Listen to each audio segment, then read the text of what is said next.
ಕಬ್ಬಿನಾಲೆಯ ಪಿತ್ತಬೈಲೆಂಬಲ್ಲಿ ನಕ್ಸಲರು ಹಾಗೇನೆ ಎಎನ್ಎಫ್ ಪಡೆಗಳ ನಡುವೆ ಎನ್ಕೌಂಟರ್ ನಡೆದಿದೆ. ಈ ಎನ್ಕೌಂಟರ್ನಲ್ಲಿ ನಕ್ಸಲ್ ಮುಖಂಡ ವಿಕ್ರಮ್ ಗೌಡ ಬಲಿಯಾಗಿದ್ದಾನೆ ಅನ್ನೋ ಒಂದು ಮಾಹಿತಿ ಇದೆ. ಈ ಹಿನ್ನೆಲೆಯಲ್ಲಿ ಈಗ ನಾನು ಅದೇ ಭಾಗದಲ್ಲಿದ್ದೀನಿ. ನೀವು ನೋಡ್ಬೋದು, ಇದು ಪಿತ್ತಬೈಲ್, ಇದು ಹೆಬ್ರಿಯಿಂದ ದೂರ 8 ಕಿಲೋಮೀಟರ್ ದೂರ ಇರುವಂಥದ್ದು. ಮೇನ್ ರೋಡ್ ಇಂದ ಈ ಗುಡ್ಡದ ಮೇಲೆ ಅಂದರೆ ಸರಿಸುಮಾರು ಒಂದು 9 ಕಿಲೋಮೀಟರ್ ಎತ್ತರದಲ್ಲಿ ಇರುವಂತಹ ಜಾಗ ಇದು. ದಟ್ಟ ಅರಣ್ಯದ ನಡುವೆ ಇರುವಂತಹ ಈ ಪ್ರದೇಶ. ಈ ಭಾಗದಲ್ಲಿ ಕೂಂಬಿಂಗ್ ಕಾರ್ಯಾಚರಣೆ ನಡೆಸ್ತಾ ಇರಬೇಕಾದ್ರೆ ಪೊಲೀಸರಿಗೆ ನಕ್ಸಲ್ ವಿಕ್ರಮ್ ಗೌಡ ತಂಡ ಎದುರಾಗಿದೆ. ಈ ಹಿನ್ನೆಲೆಯಲ್ಲಿ ಎನ್ಕೌಂಟರ್ ನಡೆದಿರುವಂಥದ್ದು.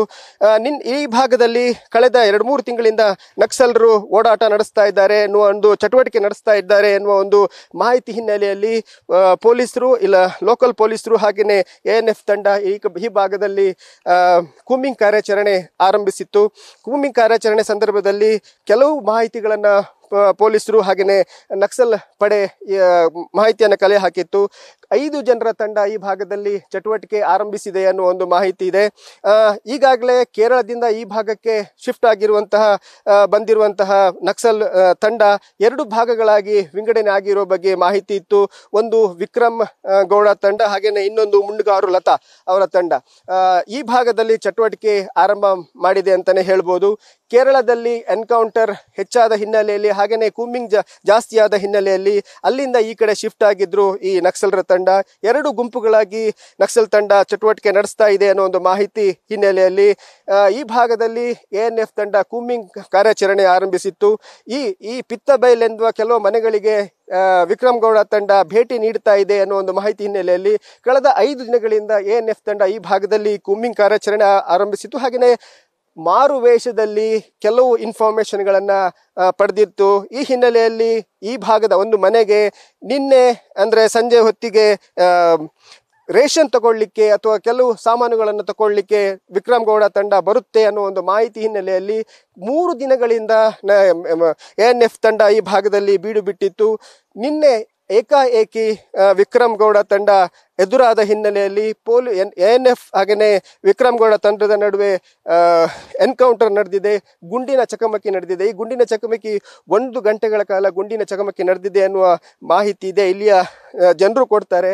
ತುಂಬ ದೂರ ಈ ಮನೆ ಇರುವಂಥದ್ದು. ಒಂದು ಮನೆ ಇಲ್ಲಿದ್ರೆ 1 ಕಿಲೋಮೀಟರ್ ದೂರದಲ್ಲಿ ಇನ್ನೊಂದು ಮನೆ ಇರುವಂಥದ್ದು. ದಟ್ಟಾರಣ್ಯದ ನಡುವೆ ಆದಂತಹ ಘಟನೆ ಇದು. ಈಗಾಗಲೇ ಈ ವಿಕ್ರಮ್ ಗೌಡ ತಂಡದೊಂದಿಗೆ ಮತ್ತು 4 ಜನ ಇದ್ರು. ಅದರಲ್ಲಿ ಇನ್ನೊಬ್ಬನಿಗೂ ಕೂಡ ಗುಂಡು ತಗಲಿದೆ ಅನ್ನೋ ಒಂದು ಮಾಹಿತಿ ಇದೆ. ಈ ಹಿನ್ನೆಲೆಯಲ್ಲಿ ಈ ಭಾಗದಲ್ಲಿ ಕೂಂಬಿಂಗ್ ಕಾರ್ಯಾಚರಣೆ ಕೂಡ ಆರಂಭವಾಗಿರುವಂಥದ್ದು. ಕೂಂಬಿಂಗ್ ಕಾರ್ಯಾಚರಣೆ ಸರಿಸುಮಾರು ನಿನ್ನೆ ರಾತ್ರಿಯಿಂದನೇ ಕೂಂಬಿಂಗ್ ಕಾರ್ಯಾಚರಣೆ ಆರಂಭವಾಗಿದೆ. 8-8:30 ಅಷ್ಟೊತ್ತಿಗೆ 7ರಿಂದ 8 ಗಂಟೆ ಅಷ್ಟೊತ್ತಿಗೆ ಈ ಒಂದು ಎನ್ಕೌಂಟರ್ ನಡೆದಿರುವಂಥದ್ದು. ಈ ಎನ್ಕೌಂಟರ್ನಲ್ಲಿ ವಿಕ್ರಮ್ ಗೌಡನಿಗೆ ಗುಂಡು ತಾಗಿ ಆತ ಸ್ಥಳದಲ್ಲೇ ಸಾವನ್ನಪ್ಪಿದ್ದಾನೆ ಅನ್ನೋ ಮಾಹಿತಿ, ಇನ್ನೊಬ್ಬನಿಗೆ ಗುಂಡು ತಾಗಿದೆ ಅನ್ನುವ ಮಾಹಿತಿ ಇದೆ.